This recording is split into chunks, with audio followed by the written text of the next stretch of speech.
तो हम लोग आ चुके हैं अपने YouTube चैनल बोर्ड ज्ञान में। तो दोस्तों फिर से शुरुआत करते हैं हम लोग। तो दोस्तों बोर्ड ज्ञान के चैनल पे अगर वीडियो अच्छी लगे तो लाइक, सब्सक्राइब और कमेंट और शेयर ज़रूर करें दोस्तों। चलिए आज का जो क्वेश्चन है उसके बारे में हम लोग थोड़ा सा पढ़ते हैं। मैं एडजस्ट कर लिया। हाँ, तो पहला जो क्वेश्चन है पहले देखते हैं क्या दिया गया है। दिया गया है कि पदार्थ के 3 मुख्य अवस्था कौन कौन ही। तो इसके बारे में देखते हैं। तो बच्चों हम लोग पढ़े हैं इसके बारे में कि पदार्थ जो होती हैं, पदार्थ की अवस्था मुख्य जो होती हैं वो 3 होती हैं। हमने 3 पढ़ा है क्योंकि इसके बाद जो प्लाज्मा आती हैं और ये इनके बाद जो बोर्न्स, आइंस्टाइन, कंडेंसेट होते हैं वो सब बाद में आते हैं, लेकिन मुख्य अवस्था जो होती है इनकी ठोस, द्रव्य और गैस होती हैं। तो चलिए अब हम आगे बढ़ते हैं। सवाल नंबर 2 ये क्या बोल रहा है। पदार्थ की वह अवस्था जिसमें किसी निश्चित आकार और आयतन होता है।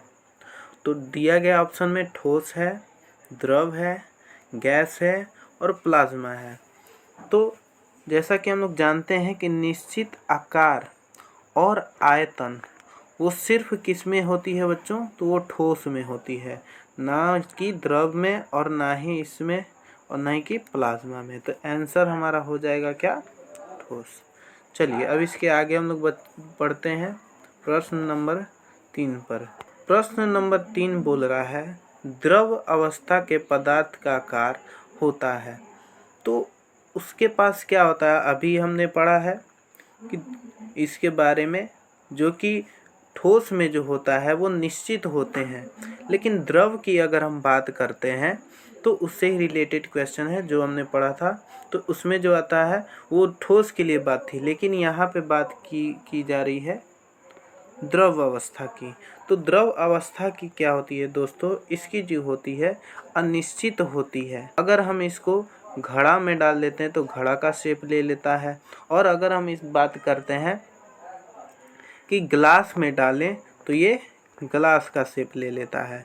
तो इसलिए हम लोग बोलते हैं कि इसका आकार निश्चित नहीं होता है, यानी कि अनिश्चित होता है। चलिए आगे हम लोग अब बढ़ते। नंबर 4 बोल रहा है क्या, गैस की मुख्य विशेषता क्या है।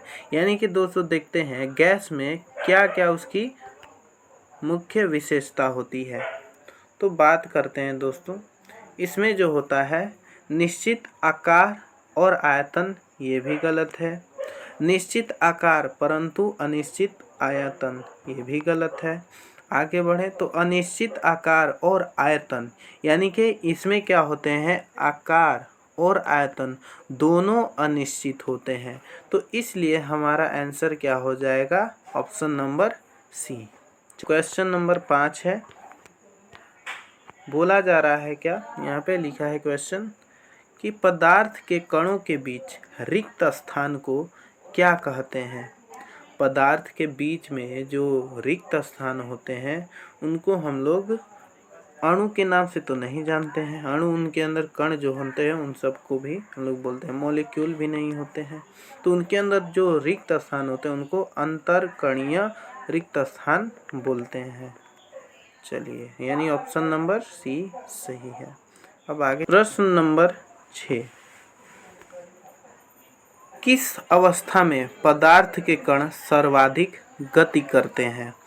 तो अगर हम बात करते हैं कि कणों की गति किसमें ज़्यादा होती है, उसको हमको आंसर बताना था। यदि हम बात करते हैं ठोस में, तो इसमें जो कण होते हैं इनके बहुत ही करीब होते हैं, जिनके कारण ये गति नहीं कर पाते।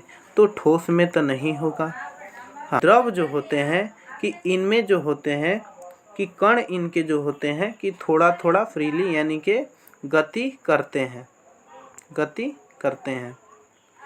इसमें, यानी कि बीच में गति करते हैं। मतलब कहने का मतलब ये है दोस्तों, देखिए ठोस में बहुत ही कम गति करते हैं और इसमें हल्का गति करता है, हल्का फुल्का, और गैस में जो है ये पूरी तरह से यानी कि सर्वाधिक गति जो होती है इनकी इसी में होती है। प्रश्न नंबर 7 क्या बोल रहा है?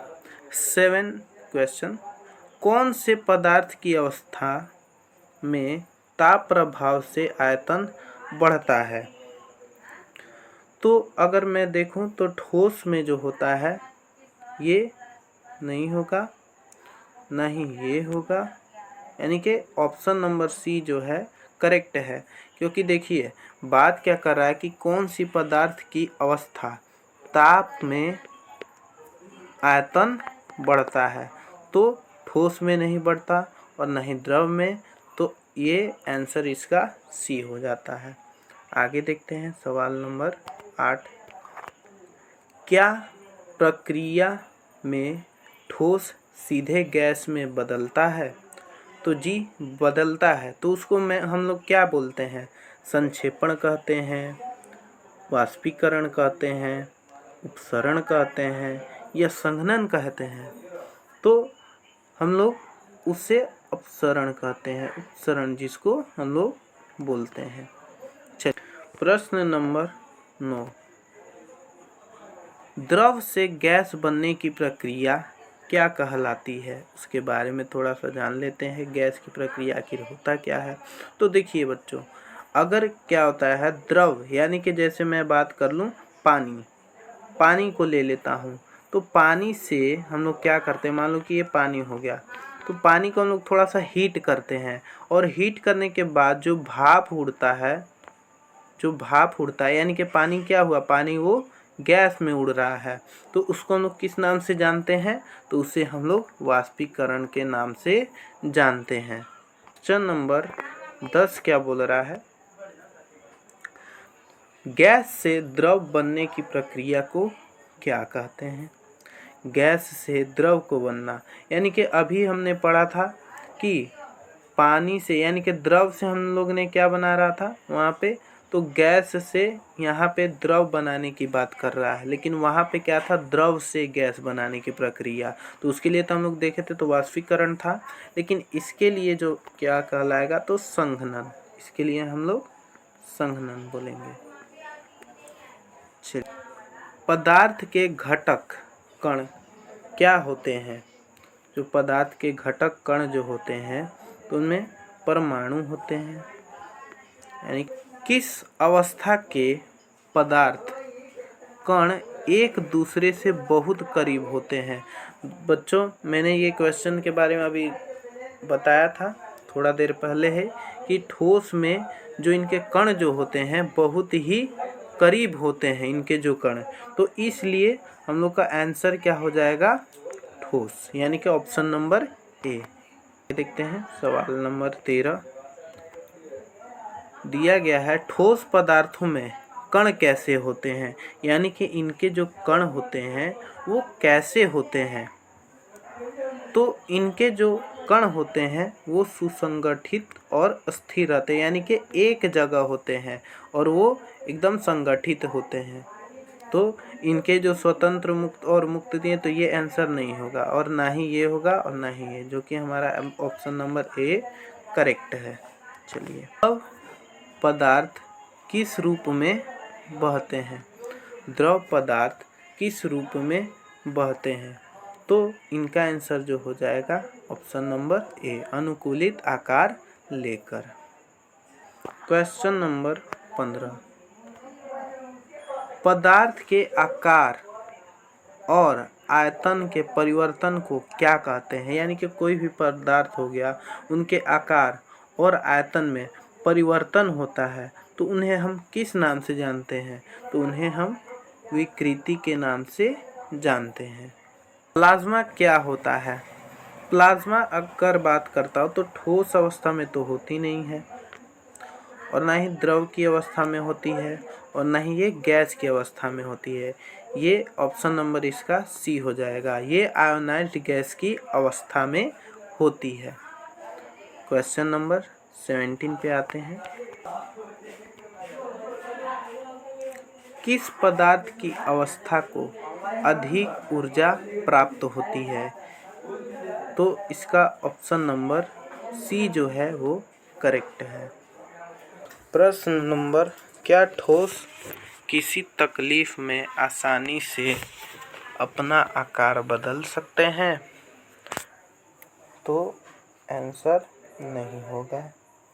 चलिए, दिया गया है वस्तुओं का द्रव्यमान मापने के लिए क्या प्रयोग किया जाता है? तो वस्तुओं के द्रव्यमान मापने के लिए हम लोग अगर बात करते हैं दोस्तों, देखिए, जब किसी भी सामान को लेने जाते हैं तो उनके भार, द्रव्यमान ये सब मापने के लिए किसका इस्तेमाल करते हैं? तो तराजू का। तो ऑप्शन नंबर ए करेक्ट है। आते हैं सवाल नंबर 20 पे। पूछा गया, पदार्थ के कणों के बीच जो आकर्षण बल होता है उसे क्या कहते हैं? तो उसे हम आणविक बल के नाम से जानते हैं। तो दोस्तों, अगर ये वीडियो आपको अच्छी लगे तो प्लीज़ लाइक और सब्सक्राइब ज़रूर करें और दोस्तों को शेयर भी कीजिए। Thank you.